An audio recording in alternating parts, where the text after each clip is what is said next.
2024 లేదా 25లో డిగ్రీ లేదా బీటెక్ చదివారా? సాఫ్ట్‌వేర్ జాబ్ కోసం ఎదురు చూస్తున్నారా? అయితే కోడ్ జ్ఞాన్ 100 డేస్ కోర్సులో చేరండి, జాబ్ సాధించండి.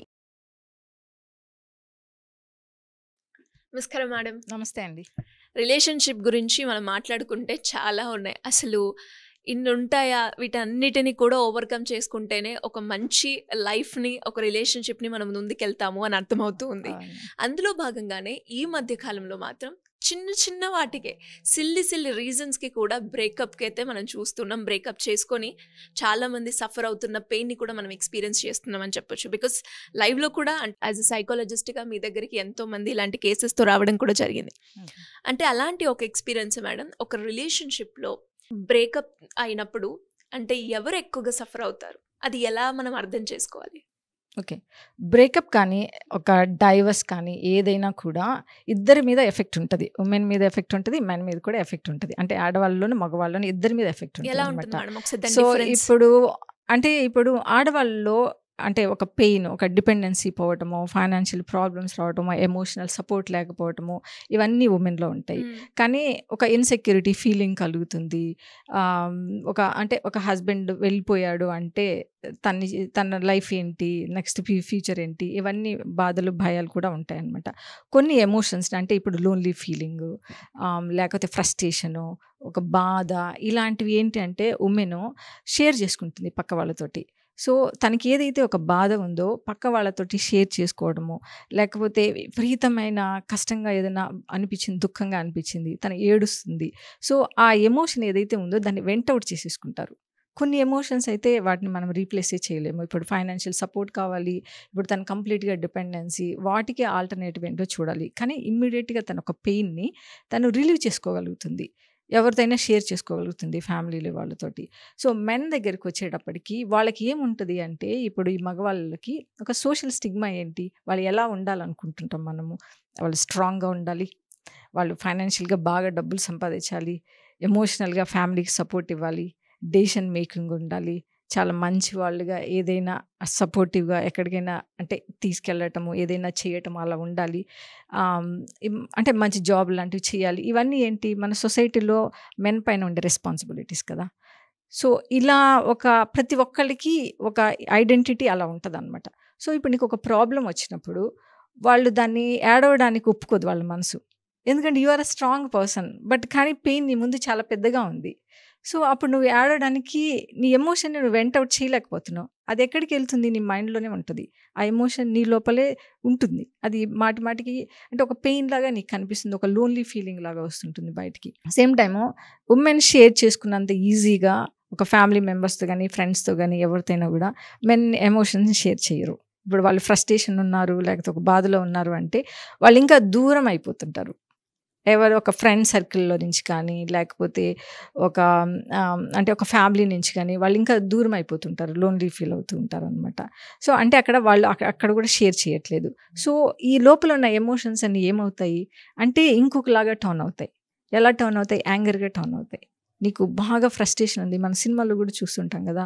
ఒక హీరోకి బాగా ఫ్రస్ట్రేషన్ ఉంటే ఏమవుతుంది? తను యాంగర్‌గా ఉంటది. అంటే అసలు అమ్మాయిలే చీటర్స్ అనో, లేకపోతే ఒక ఒపీనియన్ కూడా ఫార్మ్ చేసుకుంటూ ఉంటారనమాట. సో, అట్లా దేన్నైనా కూడా నువ్వు ఒక కోపంగా టర్న్ చేసుకొని ఇంకా దాని వైపే వెళ్ళకుండా ఒక నెగెటివ్ ఫీలింగ్‌ని క్రియేట్ చేసుకునే అవకాశాలుంటాయి. రెండోది ఏంటి అంటే వీళ్ళు చాలా తొందరగా అంటే ఒక సాడ్ ఫీలింగో, ఒక డిప్రెషన్ ఫీలింగో దానిలో నుంచి బయటికి రాలేనప్పుడు ఏం చేస్తారంటే ఇమ్మీడియేట్‌గా స్మోకింగ్ లాంటివి అలవాటు చేసుకుంటుంటారు. Alcohol, video games, phone watching వీటిని కూడా అలవాటు చేసుకుంటూ ఉంటారు. సో, వీటి వల్ల ఏమవుతుంది నీకు? ఒక ప్రాబ్లమ్ కాస్త 2 ప్రాబ్లమ్స్ అవుతాయి. ఇక్కడ నీకు ముందు బ్రేకప్పే అయింది. సో, అక్కడ నీకు చాలా సాడ్ ఫీలింగ్ అండ్ ఒక డిప్రెషన్ వస్తే, ఈ డిప్రెషన్‌లో నుంచి నువ్వేం చేస్తున్నావు? ఇంకొక అడిక్షన్‌లోకి వెళ్ళావు. సో, ఇక్కడ నీ ముందు 2 ప్రాబ్లమ్స్ వచ్చాయి. సో, ఈ 2 ప్రాబ్లమ్స్ నుంచి నువ్వు ఎలా బయటకు రాగలుగుతావు? So, you are suffering more for ఒక దాన్ని. సో, నువ్వు దాన్ని కరెక్ట్‌గా అడ్రెస్ చేయట్లేదనమాట. అందుకోసము ఉమెన్ చాలా ఈజీగా బయటికి రాగలుగుతారు. కానీ మెన్ మాత్రం ఆ ఎమోషన్స్‌ని ఇంకోలాగా టర్న్ చేసుకుంటారు.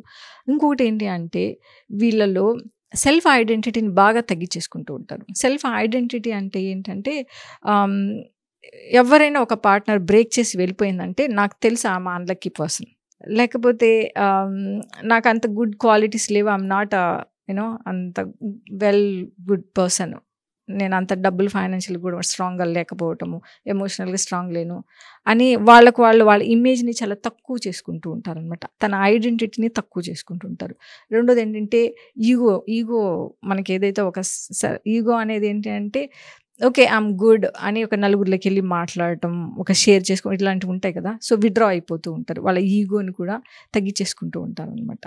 సో ఈగో మీద హర్ట్ అవుతుంది, సెల్ఫ్ ఐడెంటిటీ మీద హర్ట్ చేసేసుకుంటూ వల్ల. సో మెన్ ఏంటంటే తను ఒక ప్రాబ్లమ్ని చాలా రకాలుగా మార్చుకొని ఎక్కువ సఫర్ అయిపోతూ ఉంటాడు అనమాట. సో ఎలా వీటి నుంచి ఓవర్కమ్ అవ్వచ్చు అంటే మెయిన్ ఏంటి అంటే ఇప్పుడు మనకి తను షేర్ చేసుకోవడం. అంటే ఇప్పుడు మనకు తనకి ఓల్డ్ ఫ్రెండ్స్ ఉన్నారు, ఎవరైనా పాత చిన్నప్పుడు ఫ్రెండ్స్ ఉన్నారు, వాళ్ళ ఎవరికైనా ఫోన్ చేసుకుని ఆ టైంలో తను ఏదైతే బాధపడుతున్నాడో దాన్ని షేర్ చేసుకోవడం వల్ల కొంత పెయిన్ అనేది తగ్గుతుంది అనమాట. ఎవరితోనైనా లేదంటే క్లోజ్ ఫ్రెండ్స్ ఎవరైనా సర్కిల్లో ఉన్నప్పుడు కొంచెం షేర్ చేసుకోవడం వల్ల తగ్గుతుంది.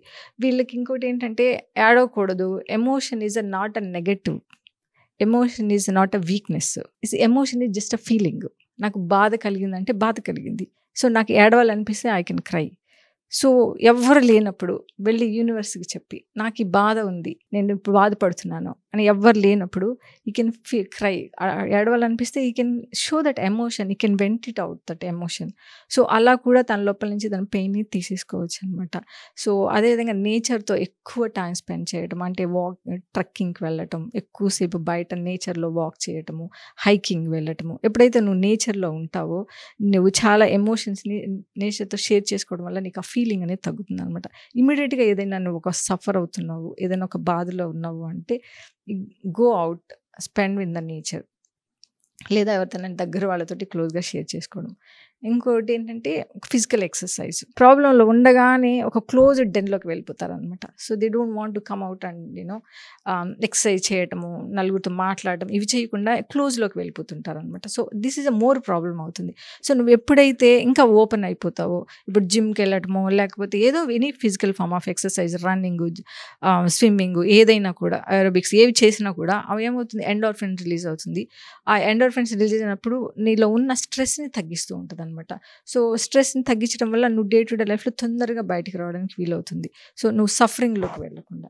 సో ఇలా ఎప్పుడైతే ఒక పర్సన్ని ప్రాబ్లమ్ని అడ్రస్ చేసి దానిలో నుంచి బయటకు వస్తే ఈజీగా రావచ్చు. కానీ లేదంటే మోర్ ఆఫ్ మెన్ మీరు చూస్తే ఇలాగే సఫర్ అవుతుంటారండి. ఎస్పెషలీ ఈ లవ్ బ్రేకప్స్ కానీ, డైవర్స్ బ్రేకప్స్లో కానీ, lonely feeling, they are addicted to something. ఈ రెండు కాంబినేషన్లో కౌన్సిలింగ్ కూడా చాలా కష్టమైపోతుంది అనమాట. సో ఇలా మనం మూవ్ ఆన్ అవ్వాలి అంటారు. సో అంటే ఇప్పుడు చెప్పా కదా ఈ టిప్స్, ఎక్కువ టైం నేచర్తో స్పెండ్ చేయడము, షేర్ చేసుకోవడము, ఇలాంటివి ఎప్పుడైతే ప్రాబ్లమ్ ఎగ్జాక్ట్గా ప్రాబ్లం లాగా అడ్రస్ చేసావో you are good to go అనమాట. Physical exercise is very important. అది చేస్తే చాలా వరకు అంటే రిలీవ్ అవుతుంది అనమాట, స్ట్రెస్ నుంచి రిలీవ్ అవుతావు.